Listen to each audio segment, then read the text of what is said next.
Well, welcome back. I did want to mention to everybody, by the way, please do the questions on your own at the end of each chapter. Those questions are the basis for the final exam. So by addressing them now while you're studying the material will enhance your success in the final comprehensive exam. Okay, my advice. Now, security policy is a statement of responsible decision makers, right? About how to protect, about the protection mechanism of a company, of those crucial physical and information assets. So overall, it is a document that describes the company's security controls and activities. Security policy does not specify a technological solution. Instead, it specifies sets of intentions and conditions that will aid to protect assets along the way with its proficiency to organize the business. So in more depth, a security policy is the primary way in which administration prospects for the security are translated into specific and measurable goals, as well as direct users that will build, install, and maintain these systems, right? We're communicating. And finally, it should be a written form, which we'll talk about at the end of today, the end of this lesson, a written form to offer guidance to what kind of behaviors and resources will be used. Now, this is the set of objectives for Chapter 2. Policy hierarchy. So, policy hierarchy is, as we learned in Chapter 1, a policy, we said then, is a mandatory governance statement that presents management's position to us. So well-written policy clearly defines the company's guiding principles that we talked about in Chapter 1. So policies need supporting documents like standards and baselines and guidelines and procedures, right? And that creates then for us a policy hierarchy. In a policy hierarchy, the topmost object is known as the guiding principles, right? Of the organizational objectives, right? You can see a picture of it on page 33 of the book. So, after guiding principles, there's policy, right, which is subject to usually a board or an executive steering committee, and it's not really subject to changes very often in technology, right? Processes or etc. It can be changed, but it's not subject. It's usually written at such a high level. Then there are standards, which are not subject to the board, done at a lower level, and it ties to the infrastructure now. And it's going to enable the policies by defining actions. That's what standards do. And management is going to determine that. And then, of course, we have support standards, things that support the standards, which are guidelines, procedures, and baselines, right? Guidelines are advice. They're not mandatory. Procedures are instructions that are step by step. So we'll go through more of that in detail. So the relationship between these documents is known as that policy hierarchy. And we'll talk about it later, but there will be an exception process included in this along the way. Now, standards and baselines are covered next. So standards serve as specifications for the implementation of a policy, and they dictate mandatory requirements. So, for example, a password policy might simply state that all users will have a unique user ID and a password that conforms to the company password standards. That users shall not share their password, that if a password is suspected, compromised, it'll be reported, etc. Now, with that policy, the password standard would then dictate the required password characteristics, such as the minimum of 8 characters, both upper and lowercase, and alphanumeric, must include at least one special character, must not include the user's name, the company name or location, must not include repeating characters, etc., etc. So as you can see, a policy represents expectations that are not necessarily subject to change in technology or processes or management, as I mentioned. But the standard, however, is very specific to the infrastructure. And standards are determined by management, and unlike policies, which are determined by a board or executive steering committee, as I mentioned before, right?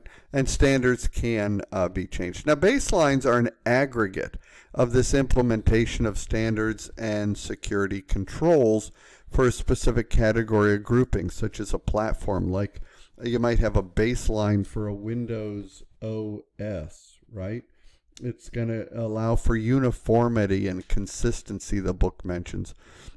It might be a baseline for a type of device like an iPad, or perhaps ownership like employee owned, like BYOD, or location for mobile users, right? The primary objective of a baseline, as I mentioned, is that uniformity and consistency.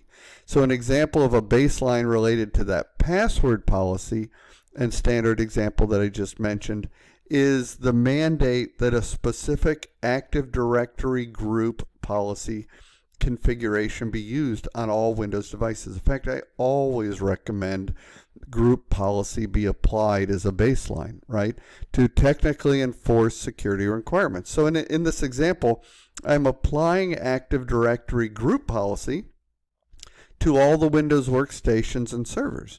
And the standard was implemented throughout the organization based on this baseline of using the Active Directory policy, group policy, right? So in this case, there is also assurance that the new directives will be configured accordingly. Okay, so continuing still with the policy hierarchy, but guidelines and procedures, right, which you'll find more of in the book. So guidelines are best thought of as a teaching tool, right? The book mentions that it's to help conform to the standard that we've just established. So in addition to using softer language than standards, guidelines are customized for the intended audience, and they're not mandatory. Guidelines are akin to suggestions or advice. So a guideline related to that password standard in the previous section might read like this. A good way to create a strong password is to think of a phrase, a song title, or other group of words that is easy to remember. For example, up and atom at 7, then convert it into a password like UP, the and symbol, ATM, the at symbol, 7 exclamation point. It's just an example. So you may create passwords from this one phrase by changing the number, moving the symbols, or changing the punctuation mark, etc. Now, procedures are instructions for how a policy, standard, or baseline or guidelines are carried out in any situation. Procedures focus on the actions or steps with the specific starting and ending point. There are four common, these four things are commonly used procedure formats. The simple step, right, which is going to list the sequential order that you do something. There's really no decision making involved. Could be hierarchical, which includes procedures that are both generalized instructions for experienced users and detailed for novice. They could be graphical, right? And this would be a format for sharing procedures that use pictures or symbols to illustrate the steps. You might use a flow chart when creating your procedures, etc. So in keeping with the password example still, some simple step-by-step procedures for changing a user's window passwords. Step 1, press and hold the Control-Alt-Delete keys. Step 2, click the change password option. Step 3, type your current password in the box. Step 4, type your new password in both the second and third boxes. If the passwords don't match, they will be prompted to re-enter the new one. Step 5, click OK, then log in with your new password. That's how that would apply. Now, Plans and programs. So the function of a plan is to provide strategic and tactical instructions and guidance on how to execute an initiative or how to respond to a situation within a certain time frame, usually with defined stages and with designated resources. So plans are sometimes referred to as programs, and some examples of these might include the vendor management plan, an incident response plan, business continuity plan, disaster recovery plan, etc. So policies and plans are closely related, is what I'm trying to say by this topic, right? So for example, the incident response policy will generally include the requirement to publish, maintain, and test the incident response plan. Conversely, the incident response plan gets its authority from the policy. So quite often the policy will be included in the plan document as needed. Okay. Policy format, right?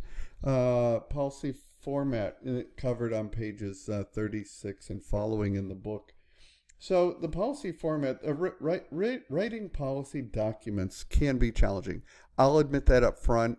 We're going to write our own, but accept the challenge, embrace it. Policies are complex documents that are written to withstand legal and regulatory scrutiny, right? So get feedback, share your document with others. While at the same time, it has to be easily read. Who's ever read a legal document that was easy to understand? It's hard to do, but we're gonna. It'll be fun. So step one, there are multiple steps associated with it. And we'll kind of. So step one would be understand the audience, right? You want to identify them during the planning portion of the policy. Is it based on job function or role, or is it to developers or whoever you're talking to?